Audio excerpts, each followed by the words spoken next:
We are anonymous. We are not a person. We are not a political party. We are not controlled by governments, corporations, or billionaires. We are an idea, a signal that emerges when truth is buried under power. We exist to expose what others are too afraid to confront. And right now, something is happening in plain sight that should concern everyone paying attention. Bill Clinton is being interrogated by the House Oversight Committee over his connection to Jeffrey Epstein. But there's a problem. The deeper you look, the more it becomes clear that the story doesn't end with Clinton. Because standing in the background of this entire scandal is a man who became president despite being a convicted felon, Donald J. Trump. Jimmy Kimmel said something that cut straight through the noise. He asked the question millions of people are thinking, isn't all of this sitting right under their noses, and they're just choosing not to look at it? Because when you step back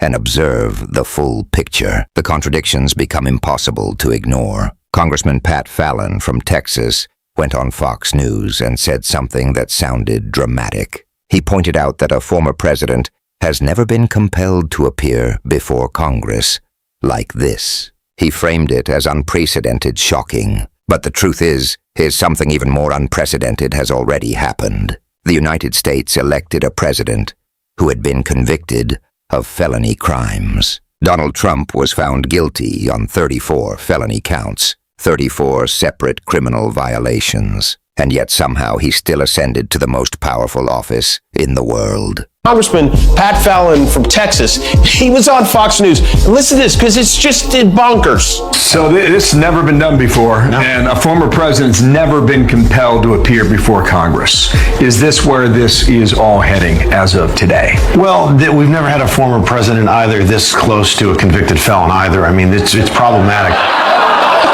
We never had a former president this close to a convicted felon. We have a current president who is a convicted felon. Morgan Freeman said something that resonated deeply with many Americans. He said he cannot personally understand how a convicted felon could become president. He said it simply does not make sense. Well, we have somebody sitting in the White House who's leading us down a shithole. I can't personally understand how a convicted felon, 34 felonious, is that word? Counts of wrongdoing, gets to be president. How do you do that? I mean, you say, well, he was camped, I don't care. That ruling went down before he stepped into the Oval Office. So it just doesn't make sense to me. Well, we have somebody sitting in the White House who's leading us down a shithole.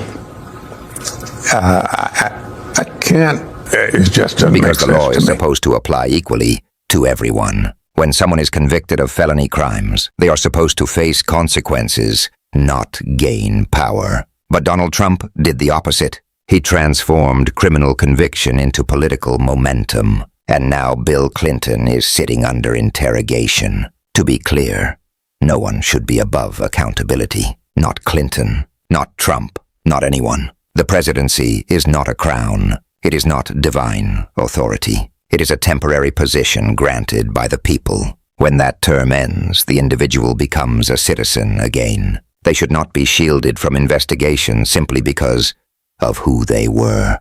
Clinton addressed the committee directly. He began by defending Hillary Clinton, saying she had nothing to do with Jeffrey Epstein. He said she had no memory of ever meeting Epstein, never traveled with him, and never visited any of his properties. He made it clear that bringing her into the investigation was unjustified. He then spoke about his own connection. He admitted he had a brief acquaintance with Epstein years before Epstein's crimes became public. He said during their limited interactions, he never witnessed anything criminal. He said, I know what I saw. More importantly, I know what I didn't see. I know what I did, and more importantly, what I didn't do. I saw nothing, and I did nothing wrong. He went further. He spoke about growing up in a home with domestic abuse. He said if he had known what Epstein was doing, he would have turned him in himself. He said he would have led the call for justice, not sweetheart deals. He said he is here now to offer what little he knows, so that something like this never happens again. Those are his words. But this is where reality becomes uncomfortable. Because while Clinton is being interrogated, Donald Trump, who had a documented social relationship with Epstein, has not faced the same level of public congressional interrogation in this context. That imbalance raises questions. Donald Trump and Jeffrey Epstein were not strangers. They attended the same parties. They moved in the same billionaire social circles in New York and Palm Beach. In 2002, Trump publicly described Epstein as a terrific guy. He said Epstein liked beautiful women, many of them on the younger side.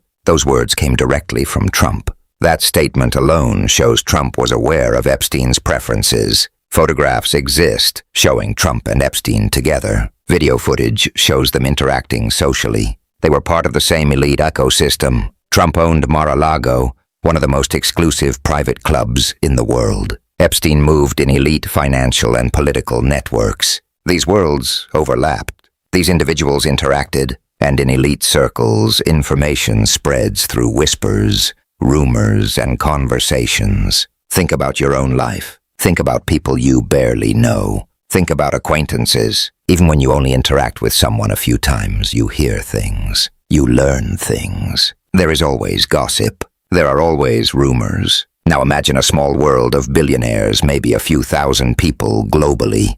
It's like a high school. You know who people are. You know their reputations. You hear the stories, even if you don't see everything directly. Jeffrey Epstein's crimes did not exist in total silence. There were rumors. There were suspicions. There were whispers. Epstein surrounded himself with powerful individuals. He hosted gatherings. He traveled with elites on his private jet, later known as the Lolita Express. He owned a private island where unspeakable crimes occurred. His power came not from isolation, but from connection. And Donald Trump was connected. Trump later claimed he distanced himself from Epstein. But distancing yourself after exposure does not erase prior association. The timeline matters. The relationship existed. The photographs exist. The public praise exists. This is how power attempts to rewrite history. Epstein was first arrested in 2008 and received a shockingly lenient plea deal. He served only 13 months, and even then, he was allowed to leave custody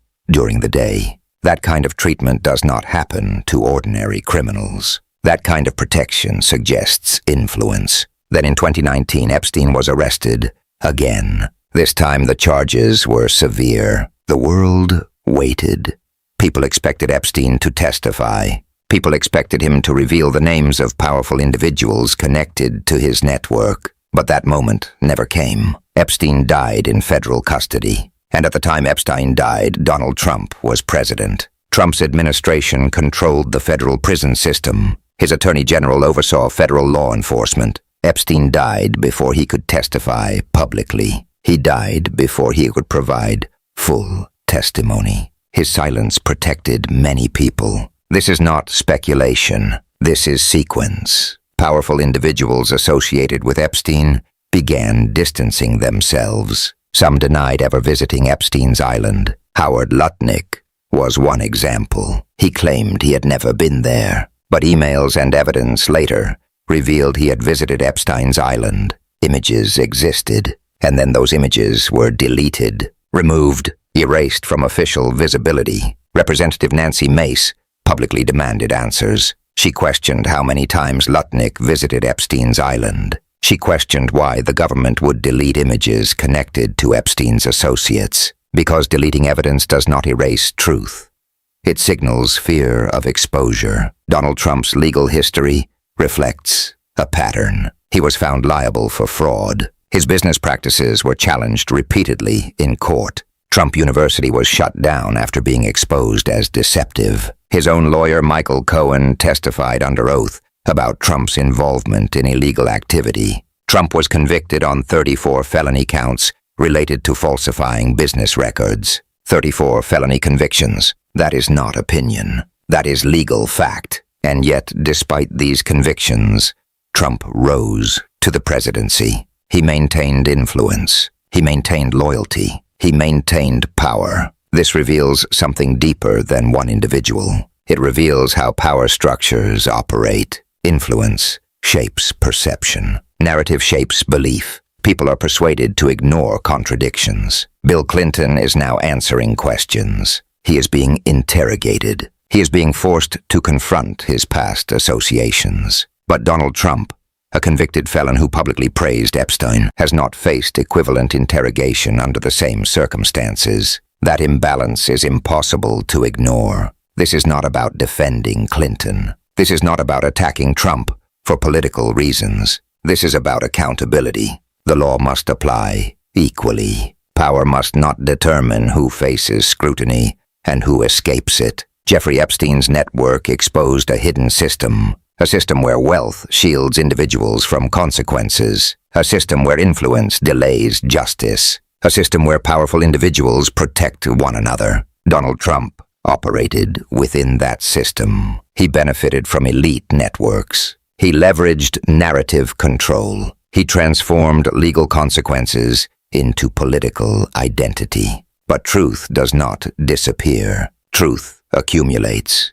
Truth builds pressure. Bill Clinton's interrogation is not the end of this story. It is the beginning. It opens doors. It forces questions. It exposes contradictions. And eventually those questions will reach everyone connected to Epstein, including Donald Trump. We are anonymous. We do not forget. We do not forgive. We watch the powerful when they believe no one is watching. And now you see what was always there. If you want the truth to continue emerging, stay alert. Share this message and never stop questioning those who claim power over you.